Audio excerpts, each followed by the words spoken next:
November 9th, 1975, 8:47 a.m., Mission Hills, San Diego, California. A 55-year-old woman named Tamara Rand is in her kitchen making coffee. A man walks through the back door and shoots her 5 times in the head. She is dead before she hits the floor. The neighbors hear nothing unusual.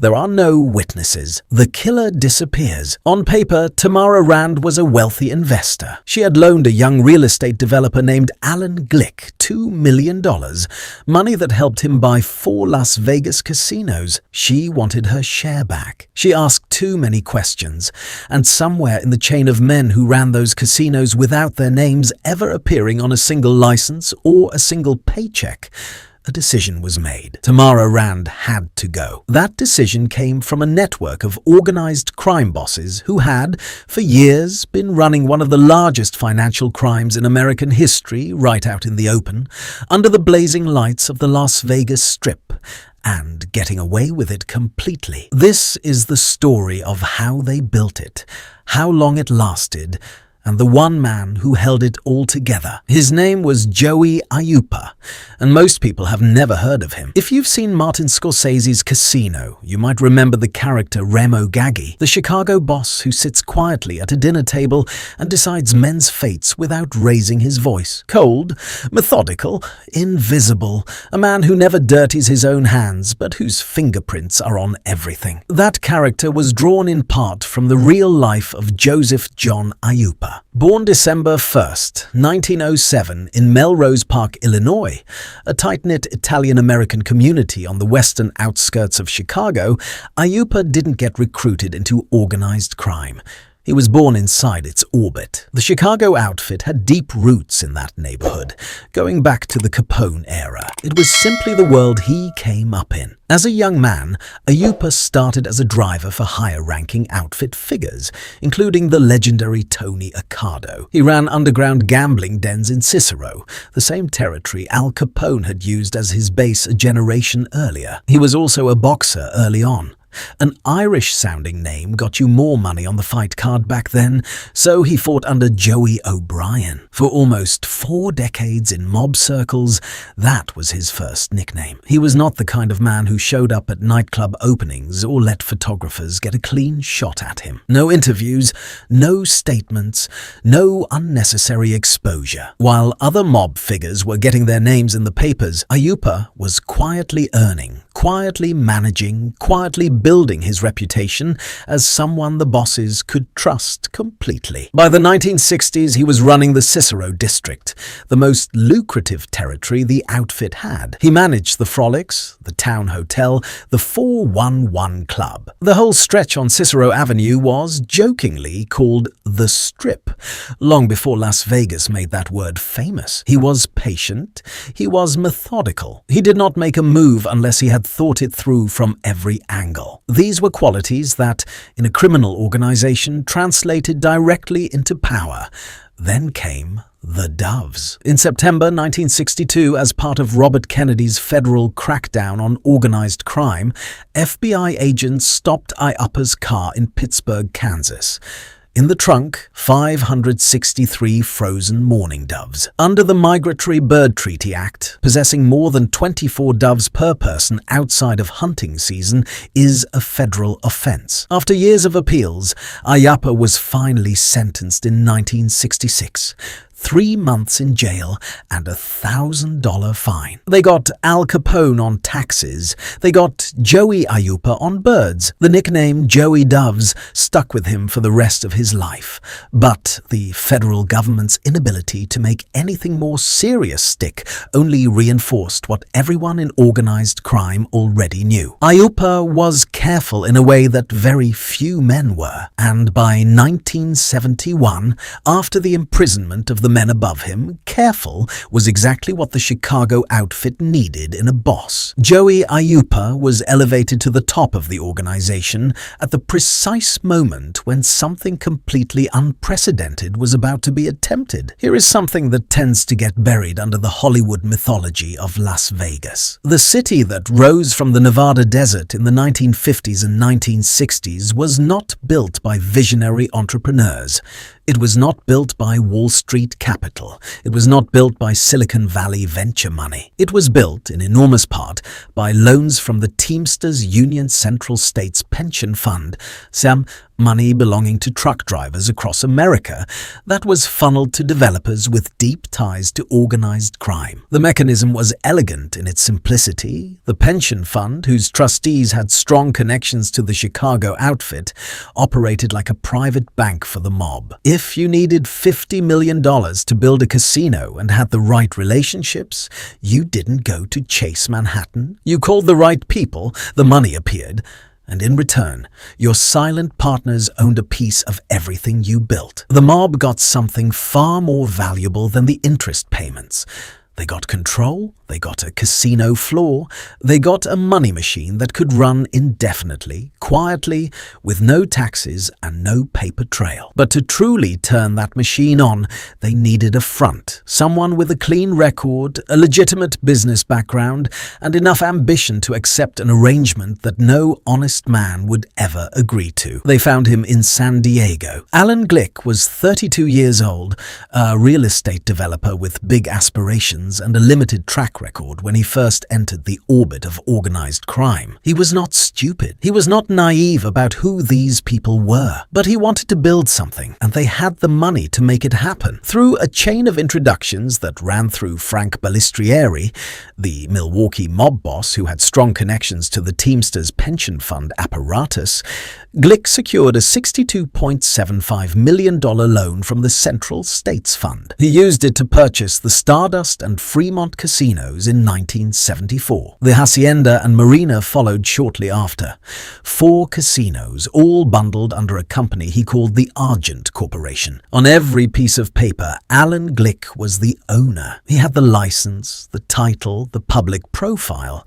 But from the first day, he understood that other men were actually running things. Nick Civella, the Kansas City boss who had been instrumental in getting the pension fund loan approved, made this extremely clear in a 1975 meeting. Glick had made the mistake of trying to assert himself over casino operations. The bosses did not appreciate that. Civella summoned him to Kansas City, sat him down, and said something close to this. "Cling to every word I say. If it were my choice, you wouldn't leave this room alive. You owe us $1.2 million, and you are not to interfere with the operations." That was the end of Alan Glick's illusions about what he had signed up for. What the mob had just assembled through the Argent Corporation was not 4 casinos. It was a printing press.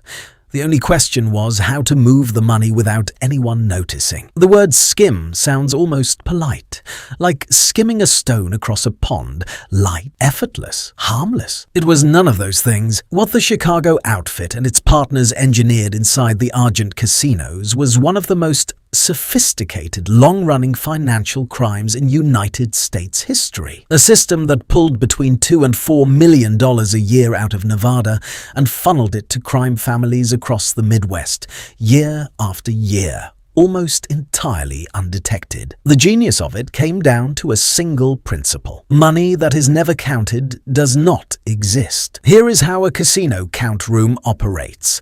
At the end of every shift, the drop boxes, the containers that collect cash from the gambling tables and slot machines, are brought to a secured room. Casino employees count the money under surveillance, record the totals, and report those numbers to the Nevada Gaming Control Board. Those reported numbers become the casino's official revenue. They go on the tax returns. They are the legal reality. Now, what happens if certain trusted employees remove a portion of the cash from those drop boxes before the count officially begins? The removal is never logged. It never enters the books. For all legal purposes, it never happened. That was the skim. Carefully placed insiders, men and women who had been quietly recruited and generously compensated, would pull cash from the drop boxes in the minutes before the official count started. Not every night. Not in amounts that would create a suspiciously consistent pattern. Carefully, methodically, with enough variation to stay invisible against the noise of normal casino fluctuation. At the Stardust, the crown jewel of the Argent property, properties and the highest volume casino on the floor. There was an additional scheme running through the slot department. A man named J. Vandermark, installed as the slot machine supervisor, had found a way to rig the coin-weighing scales. By manipulating how the machines measured the coin drop, he managed to siphon an estimated $7 to $15 million between 1974 and 1976. Alone. When state gaming investigators started getting close, Vandermark disappeared. His body has never been found. The cash that was removed moved in stages. Casino employees passed it to go-betweens. Go-betweens passed it to couriers. The money traveled in paper bags, in briefcases, sometimes by car, sometimes by plane, from the Nevada desert to kitchen tables and back rooms in Chicago, Kansas City, Milwaukee, and Cleveland. Joey Aiuppa, sitting at home in Elmwood Park, Illinois, collected his cut of an enterprise nearly 2,000 miles away and never had to step foot in a casino. For years, it ran exactly as designed. If Alan Glick was the face on the license and Joey Aiuppa was the power behind everything, there was still a third man who made the whole machine function on a day-to-day basis, Frank Lawrence Rosenthal. Known for the rest of his life as Lefty. You know him as Ace Rothstein, the character Robert De Niro played in Casino. The real man was in several ways more complicated and more dangerous than the movie version. Rosenthal grew up in Chicago and had, from an early age, a genuinely extraordinary mind for gambling mathematics. He could calculate probabilities the way other people navigate a conversation. Fast, instinctive, precise. He was not a made member of the outfit. His background wasn't Italian, which meant formal induction into the organization was never an option. But the outfit had known him since his youth, trusted his abilities completely, and when the Las Vegas opportunity came together, there was no real discussion about who should be put in charge of the floor. Rosenthal joined the Stardust in 1974. His official title shifted constantly. Executive Consultant, Food and Beverage Director, Entertainment Director, because Nevada gaming law required a license for anyone with real authority over casino operations, and Rosenthal's criminal background meant he could never get one. So the title kept changing, but his actual power never did. He was the one who ran the operations. He managed the personnel. He oversaw what happened on the floor every single night. And he was the critical link between what was actually happening inside those casinos and what Aiuppa and the other bosses needed to know. He was also, famously, the man who brought Siegfried and Roy to the Stardust. He introduced the first legal sportsbook on the Strip. He was genuinely talented at his job in ways that had nothing to do with organized crime. The problem with Lefty Rosenthal was that he had absolutely no interest in staying invisible. He launched his own television show, The Lefty Rosenthal Show, broadcast locally, featuring guests like Frank Sinatra and Muhammad Ali. He cultivated a public personality. He fought loud, public, prolonged battles with Nevada gaming regulators when they moved to pull his access. He turned his own licensing disputes into a media circus, and his personal life, particularly his turbulent relationship with his wife Geri, who had deep ties to Tony Spilotro, generated the kind of chaos and public attention that a man in his position could not afford. The bosses in Chicago tolerated all of it because the money kept coming. Millions every year flowing north from Nevada. As long as that continued, Lefty's ego was a manageable problem. But visibility has a compound interest of its own, and eventually the attention that Frank Rosenthal had spent years accumulating would become the thread that unraveled everything. The Las Vegas Skim was never purely a Chicago operation. It was a consortium, a partnership between multiple organized crime families who had each contributed to making the Teamsters loans possible and who each expected their proportional return on that investment. Nick Civella ran Kansas City. Tough, experienced, deeply wired into the pension fund machinery that had bankrolled the whole arrangement, Civella was in many ways the architect of the financial structure that made the Skim possible. His family had historically basically served as a bridge between Chicago and the Western mob, and Civella had leveraged that position masterfully. Kansas City's cut arrived through a carefully constructed chain of couriers and intermediaries, reliably month after month. Frank Balistrieri ran Milwaukee with an iron hand. He had negotiated his way into the Skim as a junior partner. His share was smaller than Chicago's or Kansas City's, but in raw dollar terms, it represented a significant and steady income stream flowing into Wisconsin from Nevada casinos. He was also, according to federal investigators, the man who ordered the killing of Tamara Rand. Cleveland, under James Licavoli and later Angelo Leonardo, also had its seat at the table. Leonardo would later testify that Cleveland's monthly share of the Skim was $40,000, delivered by courier through Chicago. The money moved from the Stardust's count room to Angelo LaPietra in Chicago, who kept the outfit's portion and passed the rest along to intermediaries for distribution to Milwaukee, Kansas City, and Cleveland. Everyone got their piece. Everyone understood the rules. Everyone stayed in their lane. What made this arrangement work, and what made it so unusual in the history of organized crime, was the discipline that Aiuppa and Civella imposed on all the partners. These were organizations that had spent decades fighting each other over territory. The fact that they could coordinate a multifamily financial operation across 4 states for years without it collapsing under the weight of its own greed or internal conflict is genuinely remarkable. But Carl "Tuffy" DeLuna, Nick Civella's underboss in Kansas City, was keeping records. He wrote everything down: amounts, names, dates, delivery routes, who got what and when. He thought this made him careful.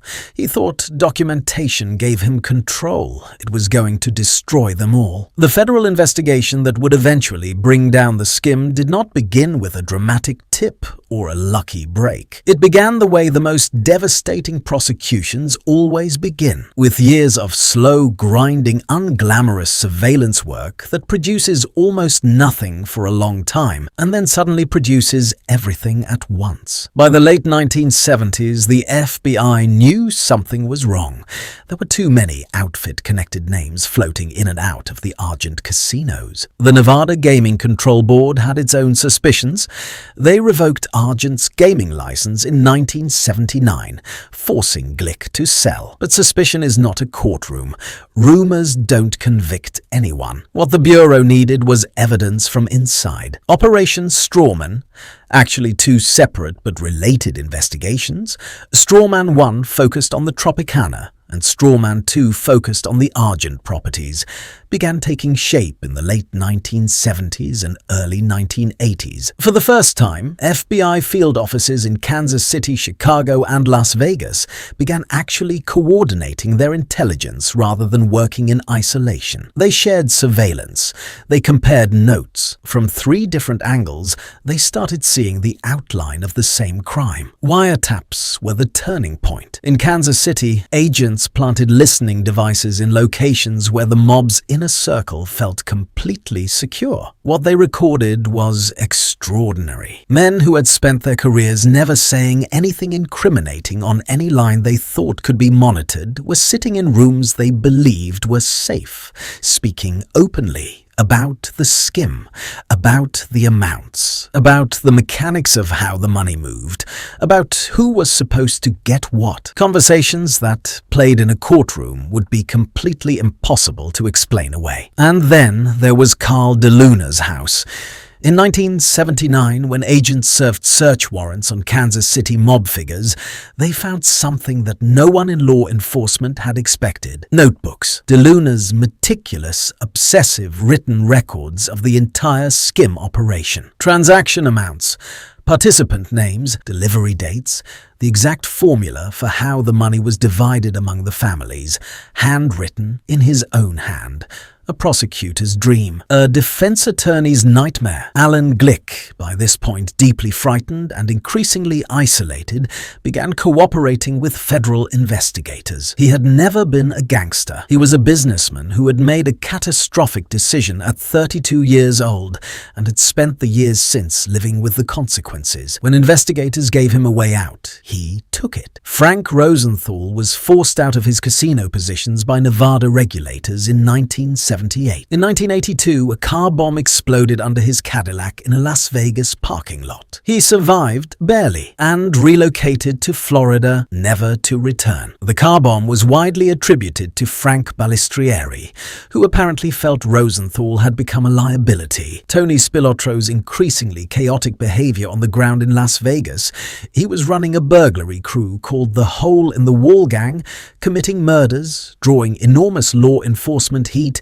had become an uncontrollable problem for the outfit. The carefully constructed architecture of the Skim was cracking in multiple places at once. Joey Aiuppa, from his house in Elmwood Park, watched the most valuable operation he had ever overseen begin to come apart. On September 30th, 1983, federal prosecutors announced indictments against 15 organized crime figures. Not mid-level associates or street-level operatives, but sitting bosses and top leadership from 4 separate crime families simultaneously. Joey Aiuppa was indicted. So was his underboss, John "Jackie the Lackey" Cerrone. So was Joseph "Joey the Clown" Lombardo, the Chicago capo who had overseen the outfit's street-level involvement in the Skim. Angelo "the Hook" LaPietra, the West Side boss who had physically handled the money coming out of Nevada, was charged. Carl "Cork" Civella, Nick's brother, and Carl "Tuffy" DeLuna from Kansas City were named. Frank Balistrieri and 2 of his sons from Milwaukee faced charges. Cleveland figures were brought in as well. The Justice Department had accomplished something that had never been done before in the 14-year history of federal organized crime enforcement under the Omnibus Crime Act. A single prosecution cutting across the leadership of multiple crime families in multiple states for a single coordinated criminal enterprise. The trial was held in Kansas City, which made sense. The wiretap evidence had been gathered there, and it was the most legally clean jurisdiction for presenting it. It began in late 1985. The government's case was not merely strong, it was overwhelming. They had the wiretap recordings. They had DeLuna's notebooks. They had Alan Glick on the witness stand describing in specific, granular detail every meeting he'd had with these men, every threat that had been delivered, every moment when the mask had slipped and he had seen clearly what he was actually dealing with. They had former casino employees who could walk the jury through exactly how the money was removed from the count rooms. They had Angelo Leonardo of Cleveland testifying about his family's monthly share. They had a documentary record that ran from the Stardust casino floor all the way to Aiuppa's kitchen table in Illinois. Carl DeLuna pleaded guilty during trial. Frank Balistrieri pleaded guilty. Several others took deals before the proceedings even began. The remaining defendants went to verdict in January 1986. Joey Aiuppa, guilty. John Cerrone, guilty. Joseph Lombardo, guilty. Angelo LaPietra, guilty. It was, at that point in American legal history, the single most thorough judicial dismantling of multifamily organized crime leadership ever achieved in one courtroom. Joey Aiuppa was 78 years old when he stood before the sentencing judge. He had been in and around the Chicago outfit for over 50 years. He had survived the Capone era. He had survived the federal investigations of the 1950s. He had survived Robert Kennedy's crackdowns in the 1960s. He had survived the Morning Doves. He had climbed from driver to capo to boss, and for 15 years had run one of the most sophisticated criminal financial operations in the history of organized crime without once putting his own name on anything that mattered. The judge sentenced him to 28.5 years in federal prison. Joey Aiuppa was never going home. Everyone in that courtroom understood what that meant. He was released in 1996, granted early release due to severe health decline, and died on February the 22nd, 1997. He never discussed the Skim. He never gave an interview about his life or his organization. He went to his grave the same way he had lived it, saying nothing, admitting nothing, maintaining the discipline that had defined him from the very beginning. Tony Spilotro never made it to trial. In June 1986, Tony and his brother Michael were summoned to a meeting in Bensenville, Illinois, under the pretense of Michael being elevated to maid status in the outfit. Instead, they were beaten to death in a basement by a group of Chicago mob members and buried in a cornfield in Enos, Indiana, 5 miles from property near Morocco, Indiana, that Aiuppa himself owned. Their bodies were discovered 8 days later by a farmer whose plow hit something in the earth. The Stardust, the crown jewel of the whole enterprise, was eventually sold to corporate interests, changed hands several more times, and was demolished in 2007, a controlled implosion. The building that had housed the most profitable criminal operation in Las Vegas history came down in less than 15 seconds. Here is what I keep coming back to when I think about this story. Joey Aiuppa never set foot in a Las Vegas casino in any official capacity. His name was not on the Argent Corporation's paperwork. He did not attend the meetings in Nevada. He did not move the money himself. He did not pull the cash out of the count room. He sat in his house in the Chicago suburbs, and millions of dollars a year flowed to him from the Nevada desert because he had, over decades, built an organization disciplined enough to execute a plan of almost terrifying complexity. The Skim worked because of layers. Every person involved knew only their piece. The courier knew who handed him the bag. He did not know what happened to the bag after he drove away. The count room employee knew who paid him and who he handed the money to. He did not know where it went next. Information was compartmentalized with a precision that would have impressed any intelligence agency, and it still collapsed. Because Carl DeLuna wrote things down, because Tony Spilotro couldn't stay quiet, because Alan Glick was, in the end, a frightened man looking for an exit, because Frank Rosenthal was too visible, too proud, and possibly, according to those 3 former law enforcement sources who spoke after his death in 2008, talking to the FBI the entire time. The most sophisticated criminal financial operation in Las Vegas history was built on absolute silence, and it died because silence is the one thing that, over a long enough period of time, no one can maintain. Every empire has a weak point. The Chicago Outfits was a notebook. Joey Aiuppa went to prison. The Stardust is rubble. And Las Vegas became a corporate theme park that makes the mob era look, in retrospect, almost quaint. Almost.